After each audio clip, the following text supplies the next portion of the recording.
Diburei Emuna, Chelek Sheni Daf Mem Vav. The habit of Diburei takes out other bad habits.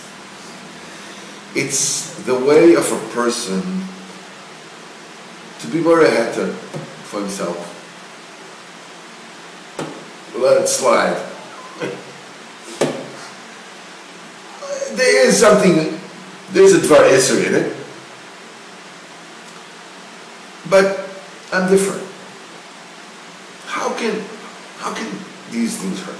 They can't hurt me. I'm different. I'm immune. Especially when I need it, and I have to have it. And between this and that, chaps a few diburei v'lashon. Well, the Zohar Kodesh says one diburei v'lashon, one diburei. The Zohar says there is a special compartment. Awful compartment in the Einam, specifically for people to speak Lashon Hara. How scary it is. And Dafka, in this horrible Isser, people are so makel, they're so mazalful, it's gulish b'knishtis. This is shameful. And they're used to speaking about this and this one, that one. Nobody even noticing, how severe this thing is. They don't notice this horrible isurim and these things that seem so simple by the people. And everybody is going to give din v'cheshbon for these things. If you want to live a good life, was holy and pure, first of all, you have to be very careful and think what you're going to do and what you're going to say.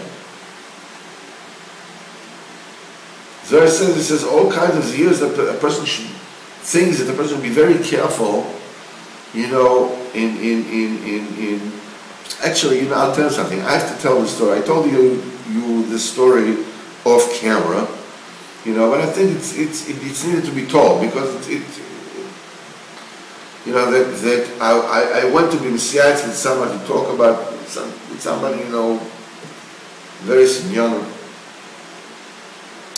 The guy's a soicher, he's a wise person, he's a very visual, very tachlis, very, what do you call it, grim realist, the ultimate realist, he's a soicher from Belgium, he's like a very, very smart guy, very well to do, a Galaxiano, no chochmas, no hanky-panky, no fooling around. So we were talking about somebody that he knows, that I know, that trying to do business with him, trying to do business with me, whatever it is. So, and I had a certain,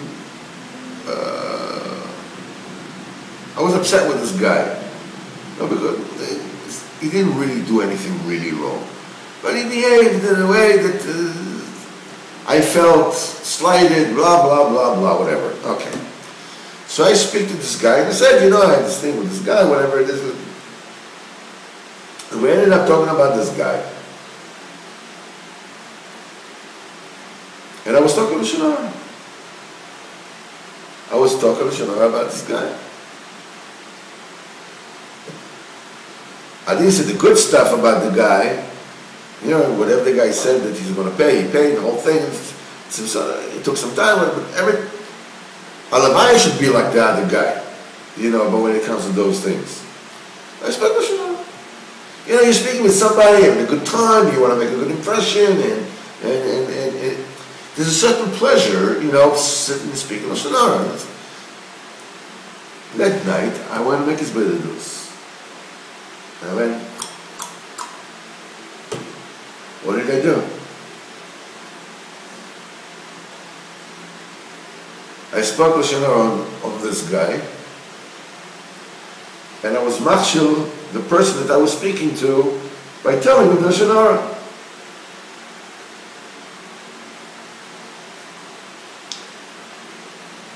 So I had no choice. The next day, pick up the phone, call the guy that I spoke to, and I bid him mechila, that I tripped him up with that he heard a Shana from him. He said, I didn't realize that I was listening to Shana. I thought he was just Messiah to me, like as a merchant, just like to know, you can serve this guy, not serve this guy. I said, no, there was Dog Vanshan and Tzrichim, and I, please. And then I called the guy that I spoke. I said, Bush, I have to call this guy. And I told him, listen, I have to make it, but I spoke to Shana about you.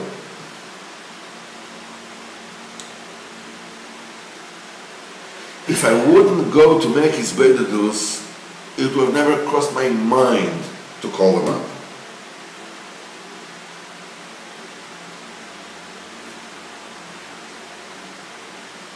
And lo and behold, 2 days later, I told the story also, but I want to tell it so people realize. 2 days later, I'm sitting by the Kupat Cholim, and I'm sitting with a guy, another guy, it's a guy, and he works in municipality of Yerushalayim, and tells me about the Shemesh, that some people are defrauding, stealing a lot of money. So I told him, why are you telling me this? Why are you telling me this? He says, can I do something about it? He says, no, there's no way you can do anything about it. He says, why on earth? He says, first of all, I'll tell you, I don't believe you. I don't believe you. He says, what do you mean you don't believe me? I said, do you know this firsthand? You know this? He says, yeah, I know it firsthand. What is the first thing you know? The guy that used to work in Yerushalayim, that went here to work in here, and he's upset that he didn't get the kind of promotion that he was hoping for, told it to him. Okay? That's first-hand information. So I tell him, listen to yourself. You want to bring proof that you heard from somebody, information that Allah you're not allowed to believe, as a proof that what you're telling me is not Moitzi Shemra, but it's only the Shonara.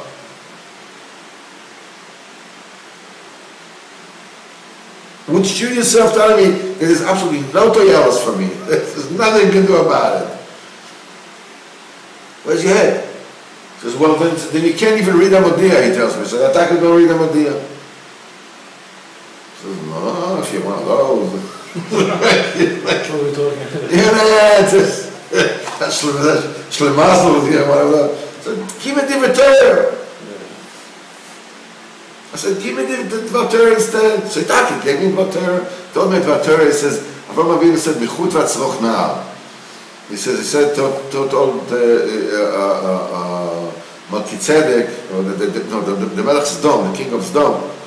He says, take whatever it is. He says, don't give me from shoelace to a string. He says, what's the from shoelace to a string? He says, don't give me from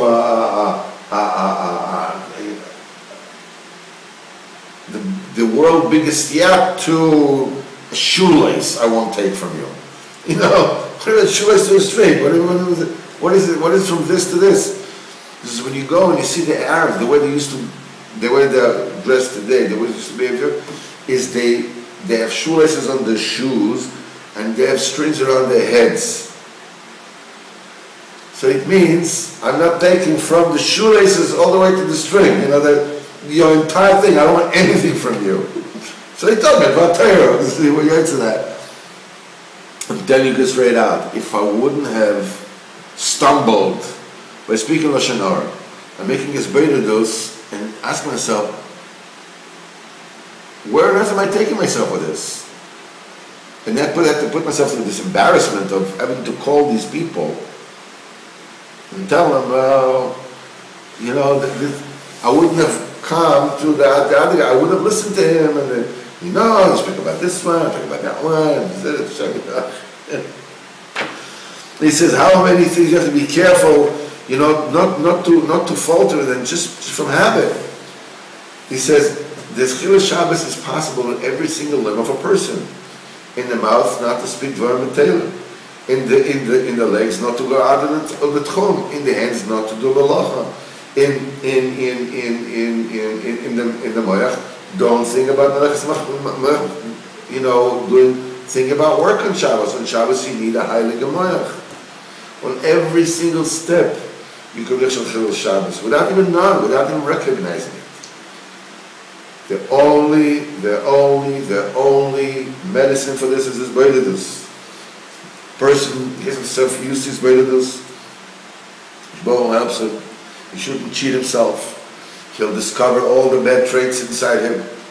Those that are so hidden, that he's so used to them, that without his Beidadus and Kvuadike, constant Cheshbon Nefesh, he wouldn't even fathom that you're doing anything wrong.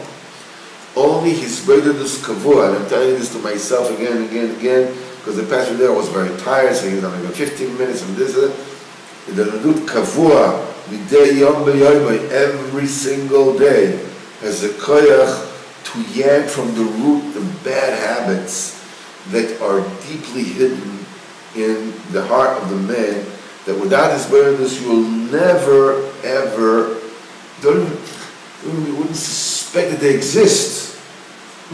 Kal v'chomer should never worry about taking them out and getting them out. Whoa.